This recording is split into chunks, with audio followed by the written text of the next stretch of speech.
তো এখানে যেদিন আমার জেলা প্রশাসক হিসেবে অর্ডার হলো মন্ত্রণালয়ে, আমি আপনারা জানেন যে এর আগে বাংলাদেশ বিদ্যুৎ উন্নয়ন বোর্ডের সচিব হিসেবে কাজ করতেছিলাম। তো তার সচিবালয়ের পাশে একটা বড় বিল্ডিং, হয়তো ঢাকায় গিয়েছে দেখেছেন। তো সেখান থেকে আমি আসলাম, এসে ক্যাবিনেটে ঢুকলাম। ক্যাবিনেটে ঢুকে ওখানে আমাদের একটা মিটিং হয়, আমাদের কয়েকজন মন্ত্রী এবং সিনিয়র সচিবরা ওখানে ক্লাস নেন একটা, নিয়ে তারপরে দায়িত্ব দিয়ে আমাদেরকে পাঠিয়ে দেন। তো ক্যাবিনেট থেকে বের হয়ে তখন আমি নিচে নামলাম। তো দেখলাম যে আমাদের মন্ত্রী মহোদয় আস্তে আস্তে হেঁটে হেঁটে তার অফিসের দিকে যাচ্ছেন। আমি একটু জোরে হেঁটে সামনে গিয়ে ওনাকে সালাম দিলাম। তো উনি আমার দিকে একটু তাকালেন। তো আমি বললাম, স্যার আমি আপনার জেলায় জেলা প্রশাসক হিসেবে নিয়োগ পেয়েছি, স্যার আপনার সাথে একটু কথা বলতে চাই। তো উনি হাত দিয়ে ইশারা করলেন। তো আমি ওনার পিছনে পিছনে ওনার অফিস পর্যন্ত গেলাম। তো উনি আমার সাথে মোটামুটি 7 মিনিটের মতো কথা বলেছেন, ব্যস্ততা ছিল স্যার। তো ওই এক কাপ চা খেতে খেতে উনি যেটা বললেন যে ভালো হয়েছে, আপনি কাজ করেন, আর আমার ওখানে একটা পরিকল্পনা আছে যেটা আমরা নিয়ে সবাই কাজ করছি, আলোকিত লালমনিরহাট। এই বাস্তবায়নটা আমরা সবাই মিলে করবো, সেটা কাজ করতে হবে। তো তাহলে দেখেন যে উনি প্রথম যে কথাটা বলেছেন আমাকে, আসলে অন্যান্য যারা এমপি বা অন্যান্য যদি মন্ত্রী হতেন, তাহলে জেলা প্রশাসককে পেয়ে তিনি কিন্তু অন্য কোনো কথা বলতেন। তো আমাদের মন্ত্রী মহোদয় কিন্তু প্রথমে আলোকিত লালমনিরহাটের কথাটা বলেছেন। তো তখন আসলে আমি ভালো করে বুঝতে পারিনি বিষয়টা। তো তারপরে তো ওখানে তো আমি যদি বুঝতে পারি এটা তো করা যায় না। আমি বললাম ঠিক আছে স্যার, আমরা করবো। আমি এসে আমার যারা এখানে অফিসার আছে তাদেরকে আমি জিজ্ঞেস করলাম আসলে আলোকিত লালমনিরহাট কি। তো তারা হলো 3 পেজের একটা হলো রাইটিং আমাকে দিল। আর আমি এখানে হলো জিন্নাত ফেরদৌসারা রোজি, আমাদের সম্মানিত একজন অ্যাডভোকেট এবং আপনাদের নেত্রী। তো আমি তার সাথে একটু কথা বললাম। তো উনি বললেন, স্যার আমার কাছে একটা বই আছে, আমি বলি একটু দেন আমাকে। তো উনি যেটা বই দিল, দেখলাম যে ওটা মাত্র হলো 2 পেজের। ওই টুকি সংরক্ষণ করতে পেরেছিলেন, 2 পেজের একটা বই আমাকে দিল। তো যেদিন আমি আসলাম তার পরের রাতে আমি বসলাম এটা নিয়ে, আমি সারা রাত ধরে কিন্তু এটার উপরে লিখেছি। তো স্যার আমাকে যতটুকুই বলেছেন ওটার আলোকে আমি মোটামুটি একটা গঠনতন্ত্র এক রাতের মধ্যে দাঁড় করিয়েছি। তারপরে দিনে 2 দিন না 3 দিন পরে আমাদের মন্ত্রী মহোদয় আসেন। তো স্যার যখন আসেন এটা নিয়ে আমাদের সাথে রাত 11টা পর্যন্ত একটা মিটিং করলেন। তো স্যারের কাছে আমি ওটা দিলাম। তো দেখলাম যে স্যার মোটামুটি পছন্দ করে ফেলছেন। এটা মোটামুটি প্রায় 14-15 পেজের একটা হয়েছে। তো এরপরে আরো বিভিন্ন সময় আমরা স্যারের সাথে মিটিং করলাম। মিটিং করে এই কমিটিটাকে আমরা দাঁড় করালাম। তো দাঁড় করানোর পরে এটা কিন্তু অনেক ব্যাপক একটা বিষয়। আপনারা যখন বিস্তারিত আমরা আলোচনা করবো তখন দেখতে পাবে যে এর মাধ্যমে লালমনিরহাটে কিন্তু সকল উন্নয়নের কথা বলা আছে, সকল প্রকার অপরাধ নির্মূলের কথা বলা আছে। আমরা কিন্তু এখনো কেউ এটা করাটা পড়িনি। এটা বই আকারে তৈরি হচ্ছে। আমাদের কাছে আবারও সাহিত্যিক সংশোধনী দিয়ে পাঠিয়েছে। উনি হয়তো আরও কোনো বিজ্ঞ লোকদেরকে দেখিয়েছেন সেটা। তো সেটার একটা সংশোধনী স্যার আমার কাছে পাঠিয়েছে, সেটা নিয়ে আজকে আমরা আবার বসে সেটা কালেকশন করবো। তো এটা একটা বই বের হবে, তখন আপনারা বুঝতে পারবেন যে কত সুন্দর একটা ডকুমেন্ট তৈরি হয়েছে। আর এটা বিভিন্ন সময় স্যার আমাদেরকে নিয়ে বসে বসে বসে বসে যে নির্দেশনাগুলো দিতেন সেগুলো আমরা এখানে যুক্ত করেছি। ফলে এটা সুন্দর একটা ডকুমেন্ট হয়েছে। এটা এখন আমরা সারা বাংলাদেশে অন্যান্যদের কাছেও প্রেরণ করতে পারবো। তো আজকে আমরা যেটা বলছিলাম যে এটাকে আমরা হলো আমাদের নিজেদের কথা বলার জন্য, নিজেদেরকে সংশোধন করার জন্য, নিজেদের ভালোর জন্য আমরা এখানে উপস্থিত হয়েছি। সেই জন্য এটাকে আমরা যেন মন প্রাণ থেকে নেই। তো আমি এর আগের অনুষ্ঠানেও আমি যে গল্পটা বলেছিলাম সেই গল্পটা একটু বলি। তো আমি 2টা ইংরেজি শব্দ বলতে চাই, একটা হলো ইলুমিনেটেড আর একটা হলো এনলাইটেড। 2টাই শব্দের অর্থ কিন্তু আলোকিত, ইলুমিনেটেড আর হলো এনলাইটেড। তো 2টা শব্দের মধ্যে কিন্তু পার্থক্য আছে। যেমন ধরেন সূর্য হলো এনলাইটেড, অর্থাৎ নিজেরই আলো আছে, ও আলোর কোনো কারোর উপরে নির্ভর করে না।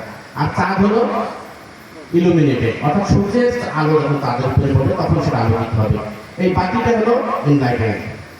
আর বাতির কারণে যদি দেখেন আমাদের ব্যানারটা আছে ওখানে আলো পড়ছে, ওইটা কিন্তু ইলুমিনেটেড হয়ে গেছে।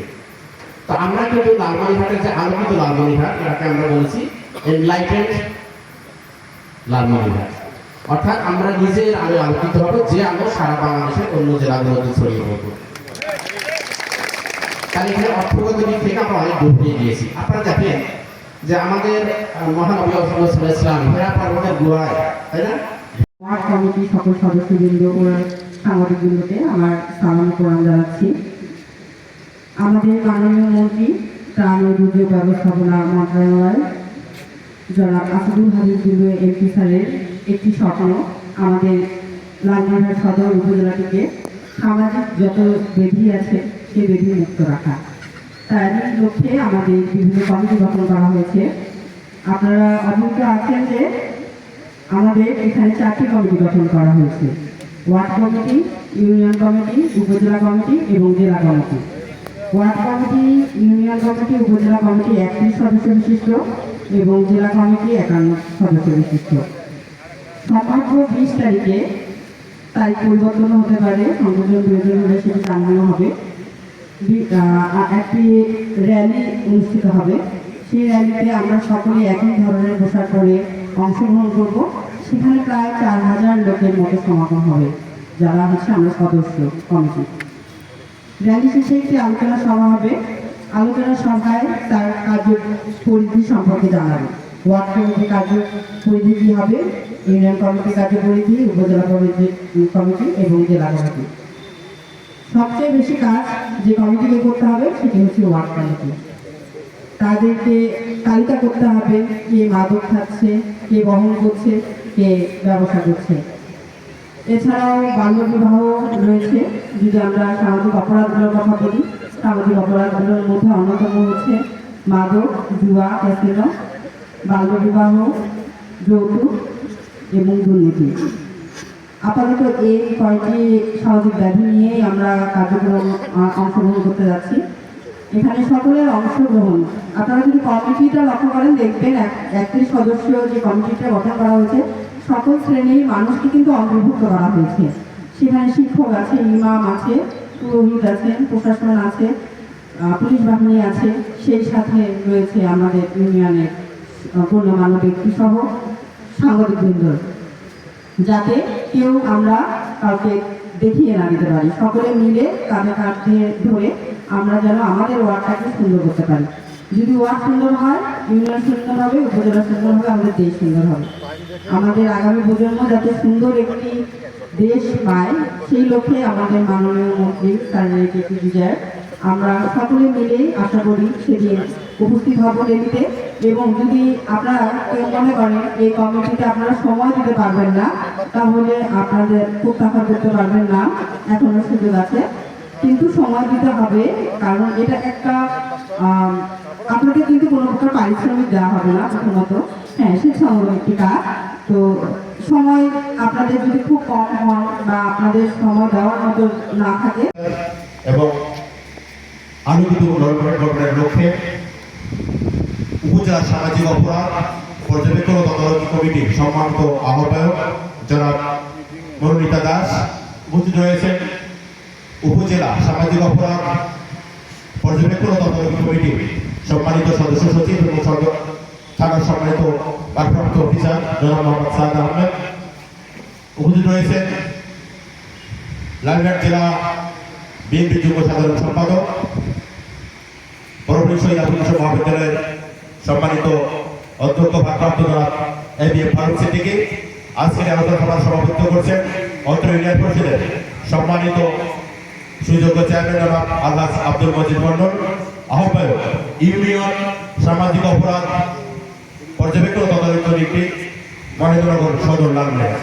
আমাদের মধ্যে আসন গ্রহণ করেছেন ইউনিয়ন বিএনপির সম্মানিত আহ্বায়ক জনাব আব্দুল হালিম চাঁদ, ইউনিয়ন বিএনপির সাবেক সভাপতি এবং সদর উপজেলা সামাজিক অপরাধ পর্যবেক্ষণ তদারকি কমিটির সম্মানিত সদস্য জনাব আব্দুল বাস্টার এবং 9টি ওয়ার্ডের সামাজিক অপরাধ পর্যবেক্ষণ তদারকি কমিটির সম্মানিত সদস্যবৃন্দ, আসসালামু আলাইকুম ওয়া রাহমাতুল্লাহ। আজকের এই আলোচনা সভা শুরুতেই পবিত্র কোরআন থেকে তেলাওয়াত করবেন হাফেজ মোহাম্মদ মিজানুর রহমান। ইউনো মহোদয় উপস্থিত আছেন, সদর উপজেলার ওসি মহোদয় উপস্থিত আছেন, এখানে রাজনীতি ব্যক্তিবর্গ উপস্থিত, সামনে আমার ওয়ার্ড ও ইউনিয়ন এই আলোকিত লালমনিরহাট গঠনের লক্ষ্যে কমিটির সদস্য বৃন্দ সকলের প্রতি আমার সালাম, আসসালামু আলাইকুম ওয়া রাহমাতুল্লাহি ওয়া বারাকাতুহু। অন্যান্য জাতির প্রতি আন্তরিক শুভেচ্ছা ও অভিনন্দন। আপনারা জানেন গত 2001 থেকে 2006 পর্যন্ত আমাদের যে মন্ত্রী মহোদয়, উনি তখন উপমন্ত্রী হিসেবে ছিলেন, উনি তখনই আলোকিত লালমনিরহাট গঠনের লক্ষ্যে উনি নিজেই সাইকেল রেডি করে বিভিন্ন প্রোগ্রাম করেছিলেন। এবং ওই সময় যে মানে বিবাহ যেটা হচ্ছিল, যে উনি বাল্যবিবাহ বন্ধ ছিল এবং যে দেবেন দিয়ে বিবাহ এটা উনি বন্ধ করেছিলেন। উনি নিজেই দেবেন ছাড়া বিবাহ উদ্বুদ্ধ করেছিলেন। সেই আজকে 17 বছর আমরা কিন্তু ক্ষমতা না থাকার কারণে আর উনিও না থাকার কারণে আমরা কিন্তু এই এমন একটা যে দেশে সরকার গঠন ছিল সেই দেশের সরকারের দ্বারা পৃষ্ঠপোষকতা ছিল এবং যারা নেতৃত্ব দিত তারা এই কাজের সাথে জড়িত থাকায় মোটামুটিভাবে সব জায়গায় ছড়ে পড়েছে এই মাদক জুয়া অনলাইন কিছুও ছড়ে পড়েছে। এবং আপনাদের অশেষ রহমতে আল্লাহর কৃপায় আমাদের বর্তমান সরকার যে গঠন হয়েছে সেই লক্ষ্যে আমাদের মাননীয় মন্ত্রী মহোদয় আবার উনি শুরু করেছে। উনি বলেছেন যে আমি রাস্তাঘাট পাকা করে দিলাম, কিন্তু রাস্তার ইটে থাকে না, কারণ যারা মাদক সেবন তারা ওই 2টা ইট হইলে বিক্রি করে নিয়ে যা মাদক সেবন করে। এই যে মাদকের যে অবস্থাটা দাঁড়াচ্ছে, আপনারা যারা আছেন আপনাদের সুবেরি আছে, সুবেরি থাকে না, আমাকে বলেন যে ভাই আমার সুবেরিটা পাই নিয়ে গেছে, আমার বাড়িতে যে অটো এখানে চুরি হয়ে গেছে, সেদিকে বুধের বাড়িতে থেকে আসছে 2টা অটো তার ওখানে চুরি হয়ে গেছে। কারণ মানুষ বলতে চায় না আমাকে যে কে চুরি করছে, উনি জানে চুরি করছে কিন্তু আমাকে বলতে চায় না। আমি বলো তুমি কে চুরি করছে, তাহলে আমি তার ব্যবস্থা নিব। এই যে তারা মাদক সেবন করতেছে, কে চুরি করতেছে, তারা কিন্তু এই অপরাধের সাথে জড়িত হয়েছে। আমি হয়তো এই কয়েকদিন কথা বলি, নিজ পাড়ায় এরা কয়েকজন বন্ধু 7 জন নিজের টাকা দিয়ে ঈদের পরে নিজের টাকা দিয়ে মাদক আনতে গেছে, নিজে খাইতে করছে, ওখানে মোবাইল ছিল, মোবাইল এগুলো চুরি করছে, রাখতে দিচ্ছে, ওরা মোবাইল পরে চুরি করছে। এই চুরি করা নিয়ে ওরা মারামারি ওই 7 বন্ধুর মধ্যে হওয়ার পর একটা ওই মোবাইলের দাম নির্ধারণ করে দিয়েছে